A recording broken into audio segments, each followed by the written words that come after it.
नन्ही सी बच्ची पे इतना सितम, या रब रहम या रब रहम। जनाबे वाला, तिंज़ मज़ाक के पीछे में उलझा हुआ मौज़ूए तकरीर, ईद पे ब्यूटी पार्लर का बंद हो जाना जब मुझे मिला तो मेरे औसान बिल्कुल यूं ख़ता हुए जैसे किसी औरत को उसकी असल उम्र बता दी गई हो, जैसे सुप्रीम कोर्ट ने राशन की तफसील मांग ली हो, जैसे भाई ने उधार मांग लिया हो। जनाबे वाला, मैं घबरा गई, सटपटा गई, आफत जो अचानक पड़ी, फिलपदी जो कहनी पड़ी, ज़बान मेरी लड़खड़ा गई। जनाबे वाला, फिर मुझे याद आया कि हमारे अमीर कौम बोला करते हैं कि आपने घबराना नहीं है, तो जनाबे वाला मैं यहाँ बोलने आ गई। सदर अली वक़ार, ईद पे ब्यूटी पार्लर्स का बंद हो जाना लड़कियों के लिए एक अजाब से कम नहीं, क्योंकि ईद पे अगर ब्यूटी पार्लर्स बंद हैं तो हम अपने आईब्रोज, अपर लिप्स, मेकअप कैसे कराएंगे सदर अली वक़ार, और फिर इंस्टाग्राम पे सेल्फी अपलोड करके कैसे लगाएंगे। तो सदर अली वक़ार, ब्यूटी पार्लर के साथ साथ ईद के कपड़ों की शॉपिंग भी आती है। तो जनाबे वाला, हम तो कराची की वो आवाम है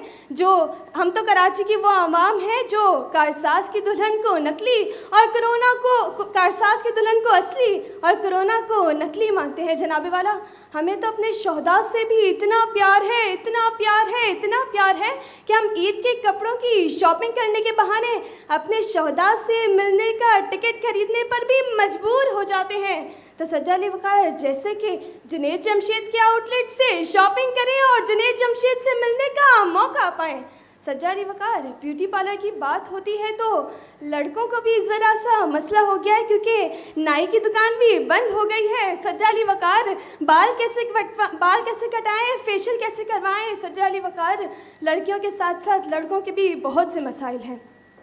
जनाबे वाला, आने वाले वक्तों में मुकर्रिरीन के लिए बहुत सी मुश्किलात हो सकती हैं, क्योंकि सुनने में आया है कि अल्फाज चोरी करने पे भी 50,000 से लेके 1 करोड़ तक का जुर्माना हो सकता है। और जनाबे वाला, ये तो किसी किताब में नहीं लिखा, और जब ये किसी किताब में ही नहीं लिखा तो हम जैसे बच्चे इम्तिहान में रट्टा मारकर पास कैसे करेंगे।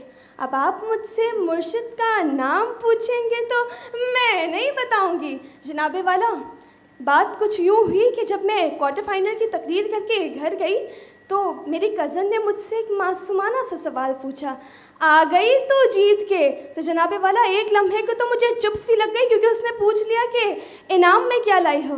तो फिर मैंने भी बोल दिया कि ये बातें बताई नहीं जाती, नज़र लग जाती है। जनाबे वाला, आखिर में सिर्फ इतना कहूँगी कि मेरे वालिद ने मुझे हमेशा सिखाया है कि बड़ों की तनकीद आगे लेके जाती है, और आज यहाँ आने से पहले भी शायर से मौज़रत के साथ उन्होंने यही नसीहत की, जब उन्वान मिले तुझे फिल बदी, जो समझ आए वो बोल जा, जो तनकीद मिले उसे याद रख, जो शाबाशी मिले उसे भूल जा।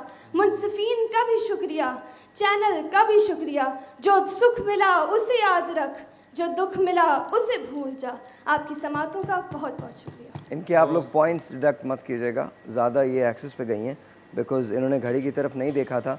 हमारी गलती है, वहाँ से उन लोगों ने बज़र नहीं बजाई थी, तो इनके पॉइंट्स डिडक्ट नहीं होंगे इसमें, बिकॉज़ वो हमारी गलती है।